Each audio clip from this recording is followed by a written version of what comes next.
I'm Jill Schlesinger, and thanks for using the hashtag #BeReady to ask your questions about filing taxes. Our first question comes from Jared Stanley 01, who wants to know about a traditional IRA versus a Roth IRA.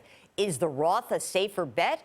Well, with a traditional IRA, you get a deduction today. But when you retire and you withdraw your funds, those funds are taxed at whatever your tax rate is at the time.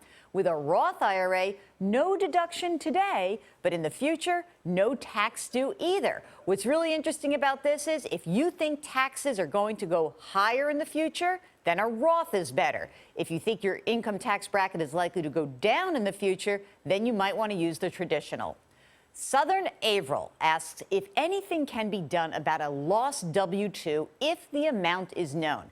First things first, go and try to get a dupe of that W-2. But if you know how much you earned, you don't necessarily need the actual W-2 with your return. Make sure you note it. Certainly try to get a dupe, but go ahead and file if they don't get one to you in time. John W. Anderson asks if the 120-day extension is different than the auto filing extension. They are one and the same, but do go to the IRS website, irs.gov, to read more about extensions and ways that you can pay the government. Diane DeLage says, I am self-employed. What is the best way to handle paying taxes during the year? One of the greatest things to do if you're self-employed is to set up a second account and make sure that you pay those quarterly taxes along the way. You should have a good estimate after you file your returns. Get it done.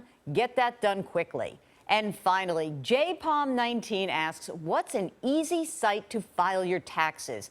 Well, I certainly think that the IRS free file is great if you make less than $60,000. You can check other commercially done sites.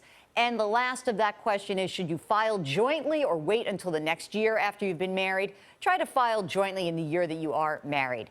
Thanks for asking questions. We will see you next time for Eye on Money.